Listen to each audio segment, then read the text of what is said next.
மத்தேயு 26 அதிகாரம் 42 அவர் மறுபடியும் 2 தரம் போய், என் பிதாவே, இந்த பாத்திரத்தில் நான் பானம் பண்ணினால் ஒழிய இது என்னை விட்டு நீங்க கூடாதாகில் உம்முடைய சித்தத்தின்படி ஆக கடவுது என்று ஜெபம் பண்ணினார்.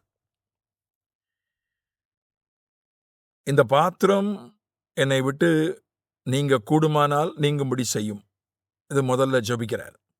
இந்த பாத்திரம் என்று சொல்வது பாடுகளை அல்ல, துன்பத்தை அல்ல, நிந்தையை அல்ல, சிலுவையை அல்ல, இரத்தம் சிந்துதலை அல்ல, காயங்களை அல்ல, பாவத்தை சுமக்க வேண்டும்.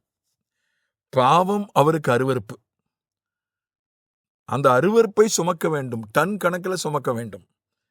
மனுக்குலத்தினுடைய பாவம் அவ்வளவு இருக்கு. இதுவரை பிறந்தவர்கள், பிறந்து இறந்தவர்கள், இனி பிறக்கப் போகிறவர்கள், அத்தனை பேருடைய பாவத்தையும் டன் டன்னா இருக்கு. அதை எல்லாத்தையும் அவர் தன்னுடைய மேல ஏற்றுக்கொள்ளணும்.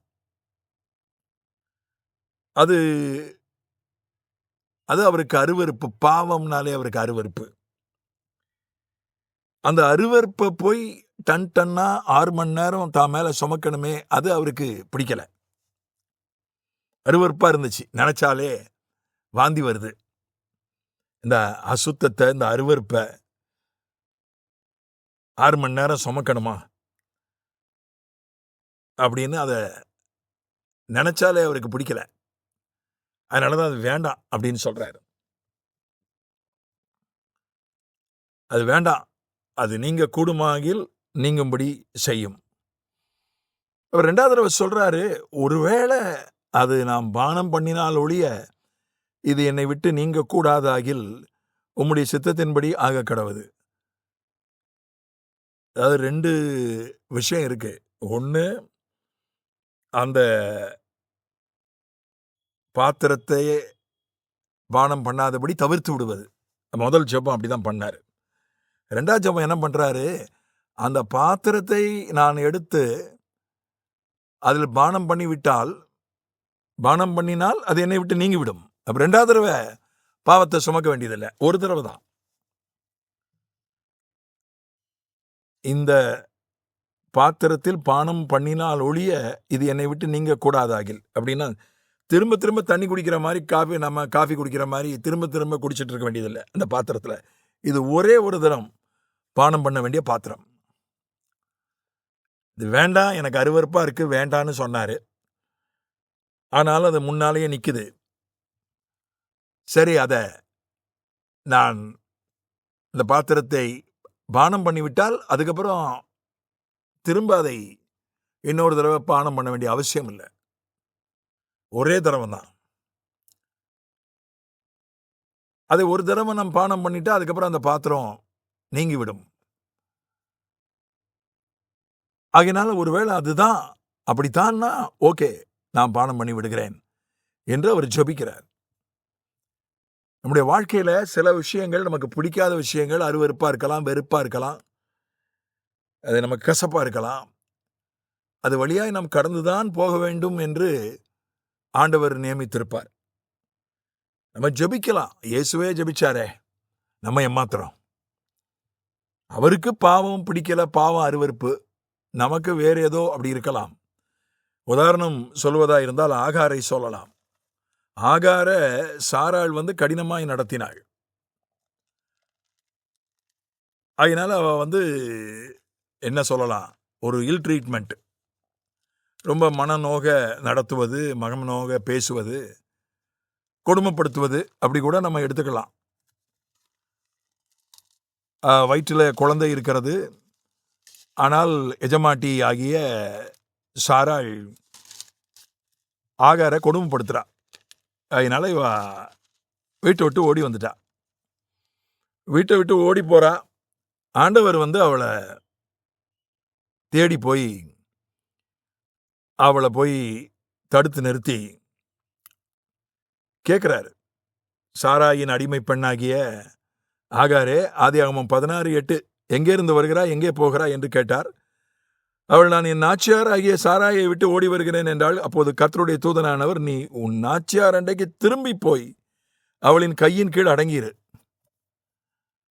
இங்க 6ஆம் வசனம் படிக்கிறேன். அதற்கு ஆபிரகாம் சாராயை நோக்கி, இதோ உன் அடிமை பெண் உன் கைக்குள் இருக்கிறாள், உன் பார்வைக்கு நலமானபடி அவளுக்கு செய் என்றான். அப்பொழுது சாராய் அவளை கடினமாய் நடத்தினபடியால் அவள் அவளை விட்டு ஓடிப்போனாள். கடினமாய் நடத்தப்பட்டால், அதுவும் வயிற்றில் குழந்தை இருக்கும்போது பெண்கள் கொஞ்சம் எல்லாருமே கொஞ்சம் அனுதாபம் காட்டுவார்கள். அக்கம் பக்கத்தில் இருக்கவங்க கூட நல்ல சாப்பாடு சமைச்சா கொஞ்சம் கொண்டு கொடுப்பாங்க. கர்ப்பவதி ஒரு பிள்ளைத்தாச்சி பொண்ணு பக்கத்தில் இருக்கு, அதுக்கு கொடுக்கலாம் அப்படின்னு கொடுப்பாங்க, உதவி செய்வாங்க, அனுதாபம் காட்டுவாங்க. இப்போ பார்த்தீங்கன்னா தொழிலாளர் உரிமை சட்டம் வந்துடுச்சு. 9 மாதம் இப்போ விடுமுறை கொடுக்க வேண்டும் என்று சட்டம் போட்டாங்க. முன்ன 3 மாதம் இருந்துச்சு, இப்போ 9 மாதம். குழந்தை பேரு கர்ப்பம் தரித்து விட்டால் குழந்தை பேர் வரைக்கும் 9 மாதம் விடுமுறை. அப்படி ஒரு சட்டம் இப்போ வந்துடுச்சு. ஆனால் எப்போதுமே அந்த ஒரு அனுதாபம் உண்டு. அப்போதெல்லாம் ஒரு பிள்ளைத்தாச்சி பெண்ணுக்கு எந்த ஒரு மனித தன்மை உள்ளவர்களும் அனுதாபம் காட்ட தான் செய்வாங்க. ஆனால் சாராய் இங்கே ஒன்றும் லேபர் ரைட்ஸ் எல்லாம் கிடையாது, இங்கே ஒன்றும் தொழிலாளர் உரிமைலாம் கிடையாது. அதனால் ஒரு ஓடி போயிட்டா, தன்னுடைய எஜமாட்டியை விட்டு தன்னுடைய வேலை ஸ்தலத்தை விட்டு ஓடி போறா. அப்போ ஆண்டவர் சொல்றாரு, நீ உன் நாச்சியார் அண்டைக்கு திரும்பி போய் அவள் கையின் கீழ் அடங்கிரு, உன் சன்னதியை மிகவும் பெருக பண்ணுவேன். அதனால இங்க ஒரு ஆண்டவர் சொல்லுகிறார், நீ இதை கடந்து போய்த்தான் ஆகணும்.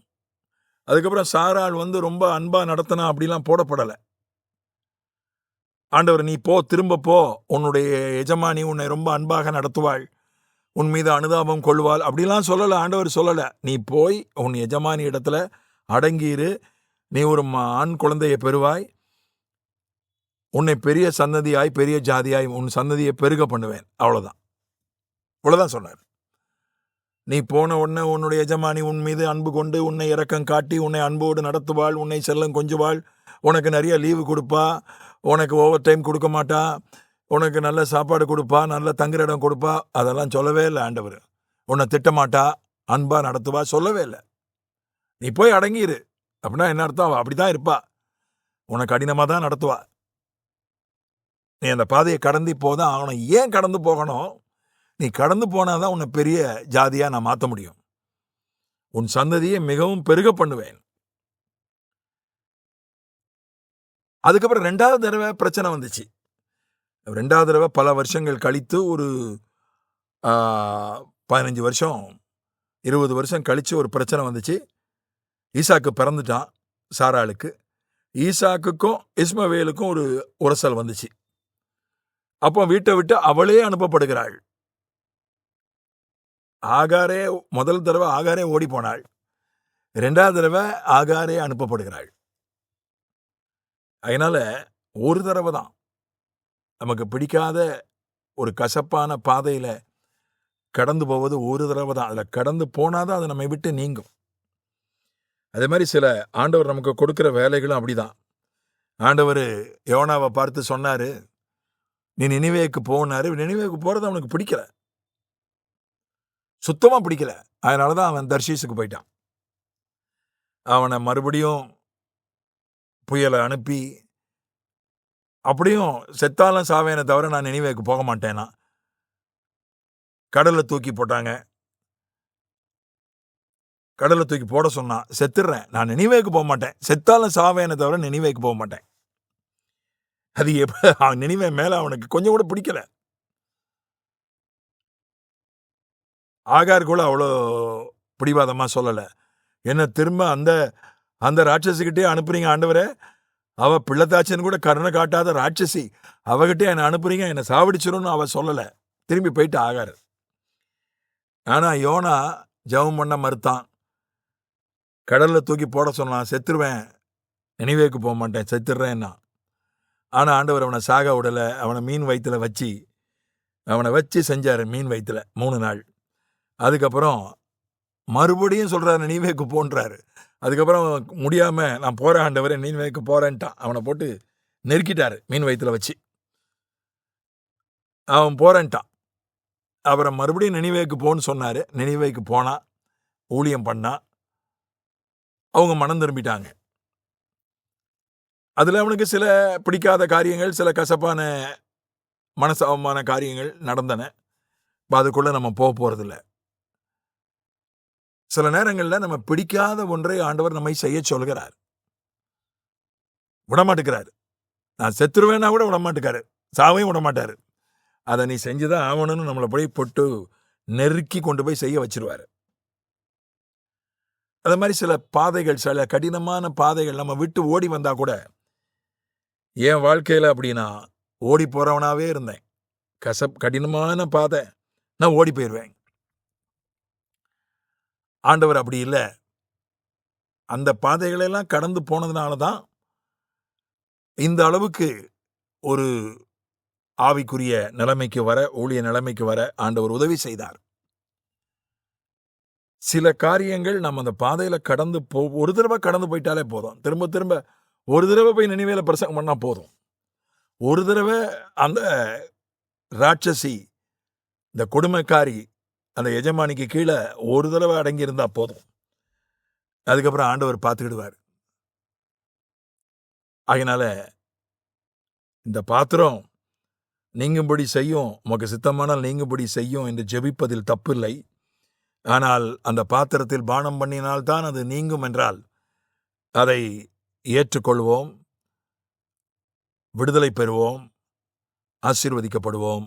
ஆமென்.